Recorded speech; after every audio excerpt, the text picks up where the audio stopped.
जय हिंद दोस्तों। आज हम पढ़ने वाले हैं 3D फिगर से रिलेटेड फार्मूले। चलो फटाक से पढ़ते हैं। ये मेरा यूट्यूब चैनल है, यूट्यूब चैनल सब्सक्राइब करिए भैया। स्टार्ट करते हैं। ओके, तो सबसे पहले हम बात करते हैं क्यूबॉइड की। क्यूबॉइड का क्या क्या फार्मूले होते हैं, कैसे इनको यूज करते हैं, ठीक है। तो यहाँ पे 6 आयताकार फलनों से घिरी हुई आकृति को घनाभ कहते हैं।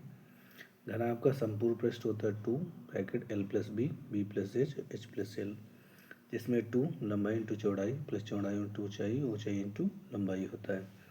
घनाभ का आयतन लंबाई, चौड़ाई और ऊंचाई होता है, LBH कहा जाता है। घनाभ कमरे के चारों दीवारों का क्षेत्रफल।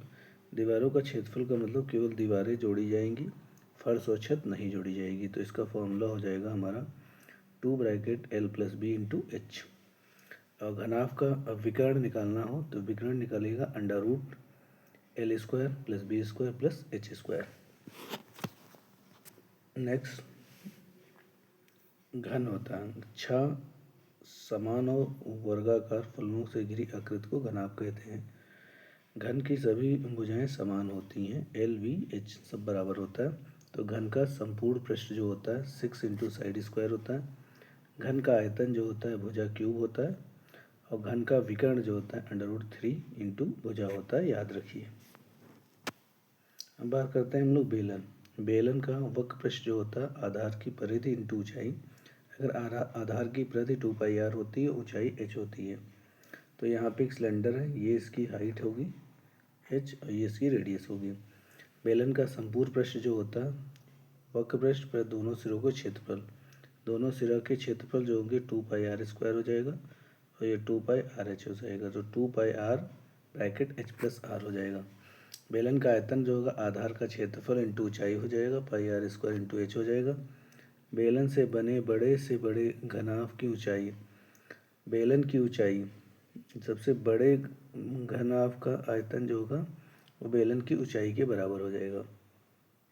बेलन से बने बड़े से बड़े घनाभ का आधार वर्ग होगा और आधार की भुजा होगी तो रूट 2 इंटू आर होगी। अब हालो सिलेंडर होगा, रिक्त गोला होगा, तो रिक्त गोले का वक्र पृष्ठ 2π small r r1 plus small r2 into h, क्योंकि यहाँ पे एक्सटर्नल रेडियस हो जाएगी, एक इंटरनल रेडियस हो जाएगी। बेलन का संपूर्ण पृष्ठ 2π r1 plus r2 bracket h plus r1 minus r2 होगा। आयतन क्या होगा, pi r square 1 minus r square 2 into H होगा। स्फेयर होगा, जिसको गोला कहते हैं। गोले का संपूर्ण पृष्ठ 4πr स्क्वायर, गोले का आयतन 4/3 πr क्यूब, गोली कोश का आयतन 4/3 पाई r1 cube minus r2 cube होता है। अर्धगोले का संपूर्ण पृष्ठ 2πr स्क्वायर, अर्धगोले का आयतन 2/3 πr क्यूब। समतल परिच्छेद की त्रिज्या जो होती है r square minus small h square. तो यहाँ पे कोण हो जाता है, जैसे आप देख पा रहे हैं, ये आधार की त्रिज्या होगी, ये तुम्हारी स्लंट हाइट होगी जिसको तिर्यक ऊंचाई कहते हैं। तो तिर्यक ऊंचाई निकालना है तो under root h square plus r square लगेगा। शंकु का तिर्यक पृष्ठ जो होगा πrl होगा।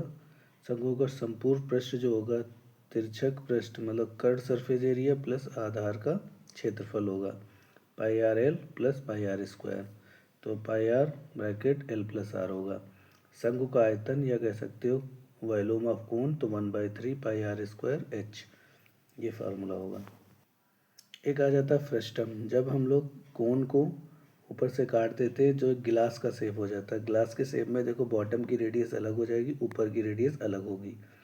तो छिन्नक के वक्र पृष्ठ का क्षेत्रफल पाई r1 plus r2 into L होगा। छिन्नक जिसको फ्रस्टम का संपूर्ण पृष्ठ जो होगा pi bracket r1 plus r2 l plus r square 1 plus r square 2 होगा। आयतन जो वॉल्यूम होगा pi r square 1 plus r square 2 plus r1 r2 into h/3। यहाँ को त्रिभुज की भुजा ABC है, तो इनका सबसे पहले परिणाम निकाल लो। परिमाण AB प्लस y2 हो जाएगा। फिर हीरोन फार्मूला की मदद से s, s minus a, s minus b, s minus a, c निकाल लेंगे।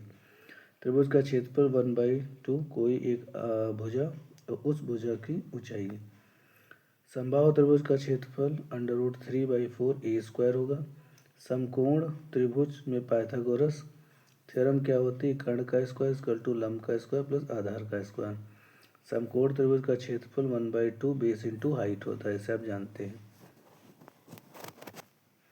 अब समषटभुज मतलब इसमें 6 भुजाएं होंगी। 6 समान भुजाओं से घिरी आकृति को समषटभुज कहते हैं। समषटभुज का परिणाम जो होगा 6 इंटू साइड होगा। समषटभुज का क्षेत्रफल जो हो जाएगा 6 से मल्टीप्लाई कर देंगे एरिया ऑफ इक्वेटोरियल ट्रायंगल से, √3 इंटू 4 इंटू साइड स्क्वायर। सम पृष्ठभुज के परिवृत्त की त्रिज्या, इसके अगर चारों तरफ वृत्त खींच दिया जाए, सर्किल खींचा जाए, तो उसकी त्रिज्या समषटभुज की त्रिज्या के बराबर हो जाएगी। समषटभुज के अंतःवृत्त की त्रिज्या √3/2 इंटू भुजा होता है। समलंब चतुर्भुज का क्षेत्रफल जिस चतुर्भुज के आमने सामने की भुजाएं समांतर हों समलंब चतुर्भुज कहलाता है। समलंब चतुर्भुज का क्षेत्रफल 1/2 ये पैरेलल साइडों का सम और इनके बीच की दूरी के इनटू होता है, तो 1/2 समभुजाओं का योगफल और उनके बीच की दूरी। यहाँ पे वृत्त होगा, वृत्त का व्यास जो होता है त्रिज्या का 2 गुना होता है, मतलब diameter of circle equal to 2 into radius. और सरकमफेरेंस जो होती है वो 2πr होती है। एरिया ऑफ सर्किल जो होता है या वृत्त का क्षेत्रफल πr² होता है। अर्धवृत्त का क्षेत्रफल πr²/2 होगा। अर्धवृत्त का परिमाप जो पेरीमीटर ऑफ हेमी सर्किल तो 36r/7 ये कैलकुलेटेड है। ओके, यहाँ पे त्रिज्यखंड का क्षेत्रफल, त्रिज्यखंड की लंबाई जो होती है वो πr θ/180 होती है। त्रिज्यखंड का क्षेत्रफल πr² θ/360 होता है।